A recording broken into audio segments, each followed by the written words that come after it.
Donc, soyez bénis dans le nom de Jésus-Christ. Que la grâce de Dieu soit sur vous et que la main de Dieu vous accompagne en toutes choses dans le nom de Jésus-Christ. Je suis le prophète Jean Guéa de la mission divine d'amour. Et depuis un moment, nous sommes dans la formation des disciples. Nous sommes en train de parcourir la Bible un peu. Nous allons tout doucement pour voir un peu le secret des apôtres. Ils parlaient de quoi? Ils prêchaient quoi? Il y a 3000 personnes, il y a 5000 personnes qui sont converties. Nous, on fait des veillées de prière, des séminaires, des conférences. Pour avoir un seul fidèle, c'est pas là.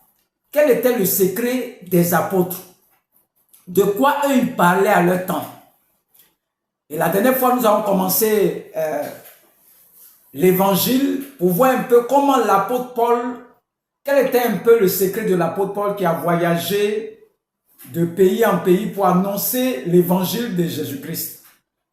Et lorsque nous avons pris 1 Corinthiens 15, versets 1 à 4, il dit, je vous rappelle, frères, l'évangile que je vous ai annoncé, que vous avez reçu, dans lequel vous avez persévéré. Donc Paul dit que eux, ils ont reçu l'évangile.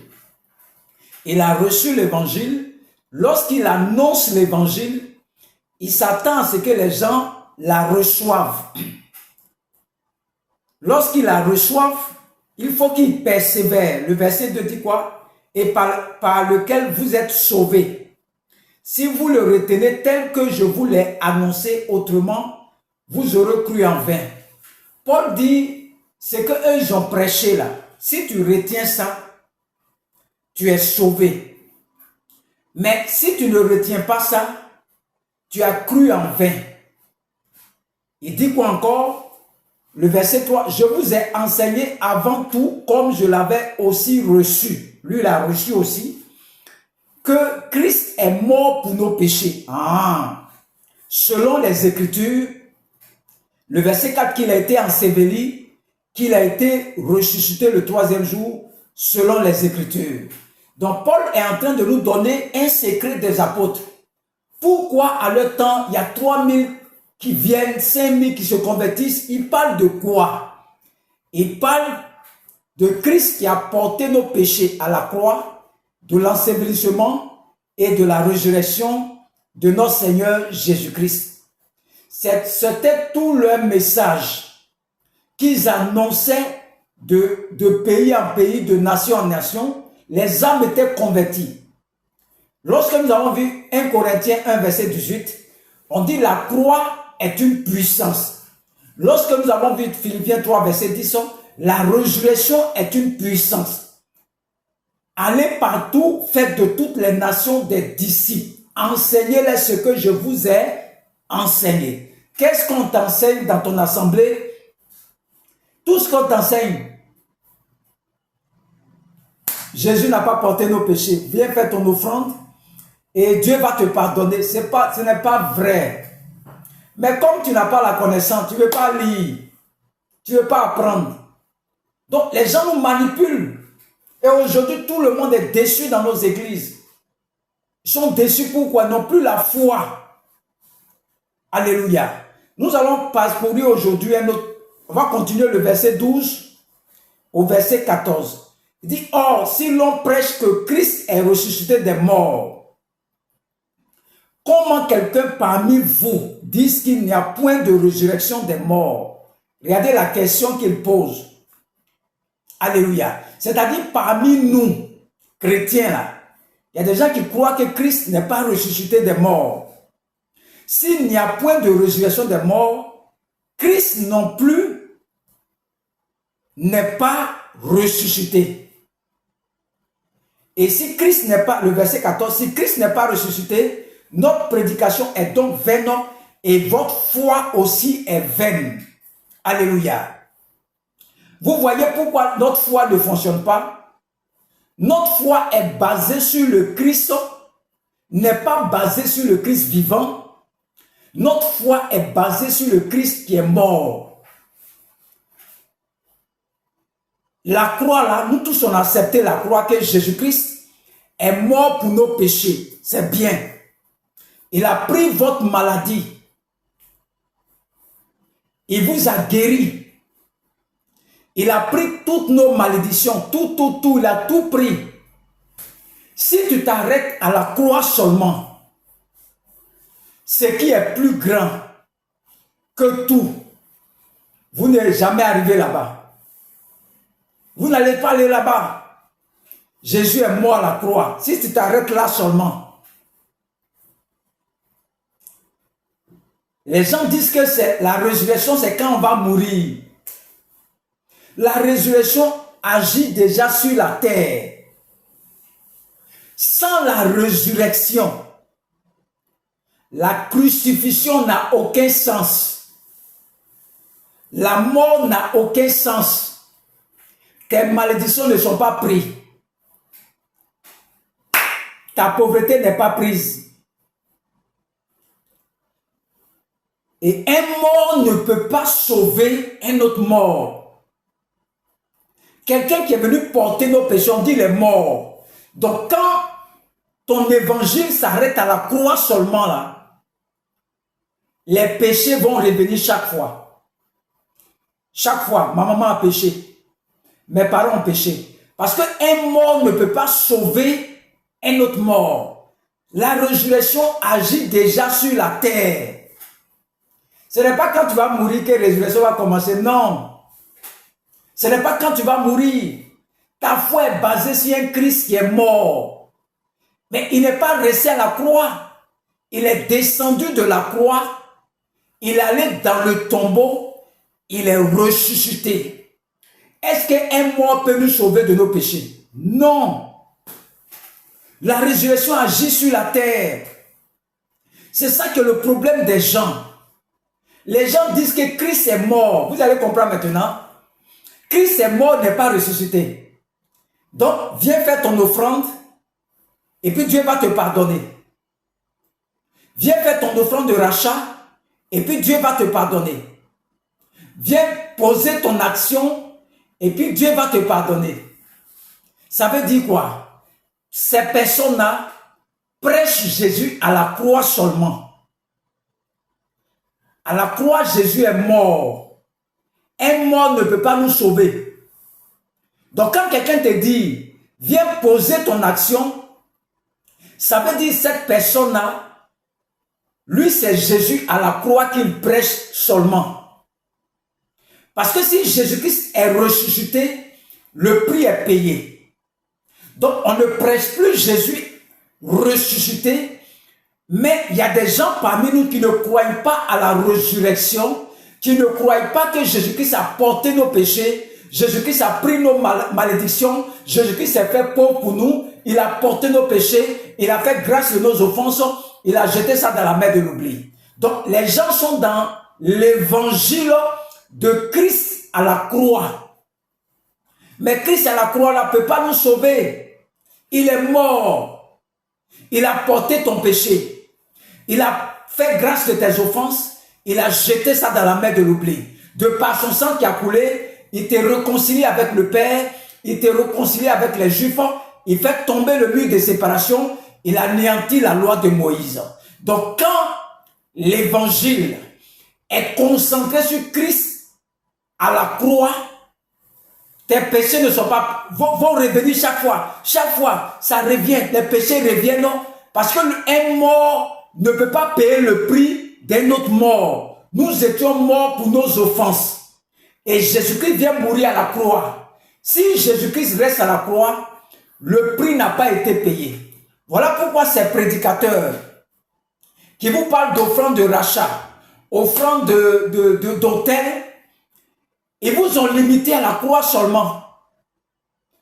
S'ils restent à la croix, ils ont raison. Ceux qui parlent d'offrande d'autel, offrande de rachat, ils ont raison. Mais le problème, c'est que Jésus-Christ est mort et puis il est ressuscité. Le prix a été déjà payé. Le prix est déjà payé. Le prix est déjà payé. Donc, quelqu'un qui va me dire de faire une offrande de rachat, si c'est le Christ qui est mort à la croix, il a raison. Mais si c'est le Christ qui est ressuscité, il n'a pas raison.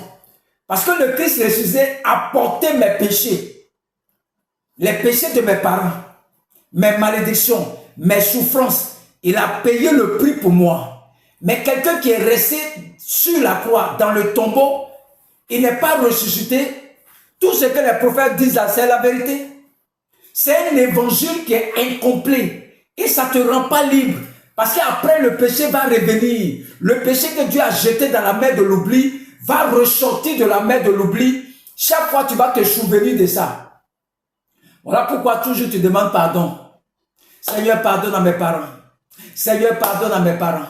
Seigneur, pardonne à mes parents. 6 mois après, encore tu reviens encore. Mon grand-père, ma grand-mère, mon arrière-grand-mère, mon arrière-grand-père. Tu vas revenir parce que l'évangile qu'on t'a prêché là, c'est l'évangile de la mort de Jésus-Christ. Les gens ne t'envoient pas vers la résurrection de Jésus-Christ. Là-bas, tout est accompli. Là-bas, il a payé le prix du péché que tu es en train de confesser. Donc, Paul dit ici, s'il n'y a point de résurrection des morts, Christ non plus n'est pas ressuscité. Et si Christ n'est pas ressuscité, notre prédication est donc vaine et votre foi aussi est vaine. Donc, si les gens se limitent à la croix, ils ont raison au front de rachat. Ils ont raison. Mais si on va à la résurrection, le mort est ressuscité, le prix est déjà payé. C'est comme quelqu'un qui a pris quelqu'un qui a un terrain. Il a vendu son terrain et tu es sur son terrain. Tu as fait ton champ de cacao. Tant qu'il vit là, tu n'as pas de problème. Parce que c'est lui qui t'a vendu le champ. Le jour où il va mourir là, les enfants, les héritiers là, vont venir te déloger de la terre de leurs parents. C'est la même chose. Si Christ est mort, Satan va venir te réclamer. Il n'est plus là. Vous avez péché. Vous devez payer. Vous êtes condamné à la sévérité.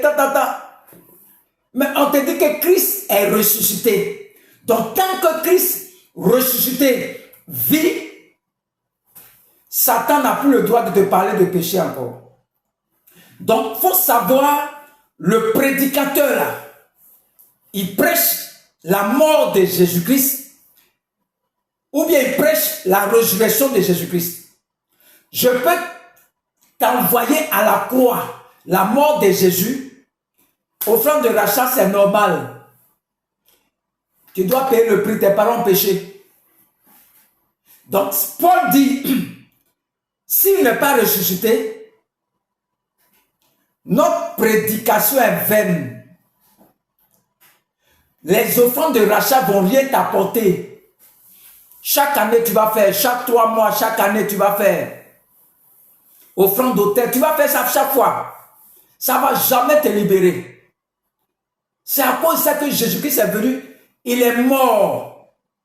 S'il reste là-bas, là, Satan va dire qu'un mort ne peut pas payer le péché de mort. Donc, notre joie, notre bénédiction, c'est la résurrection de Jésus-Christ.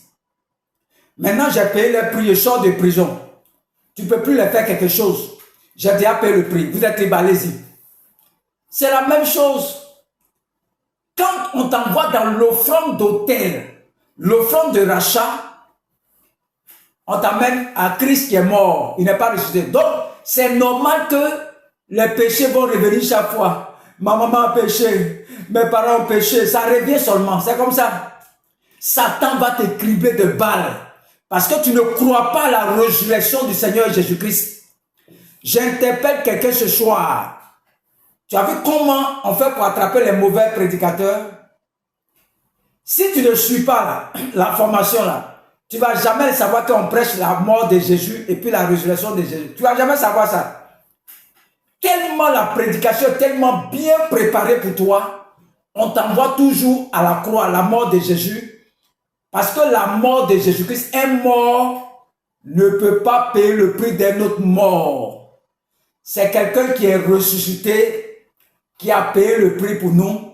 La résurrection, ce n'est pas quand on va mourir là. La résurrection agit déjà sur la terre.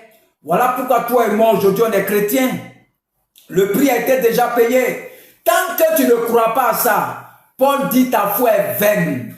Et ces prédicateurs véreux qui sont dans le monde, ceux qui parlent d'offrande de rachat, s'ils prêchent la croix, ils ont raison. Moi-même je te dis aujourd'hui, si ceux-là, leur prédication s'arrête à la mort de Jésus, ils ont raison. Si on te dit de faire offrande de rachat, il faut faire. Mais moi, je t'envoie plus loin encore. Je t'envoie là où tu seras libre. La résurrection de Jésus-Christ. Je ne t'envoie pas à la croix.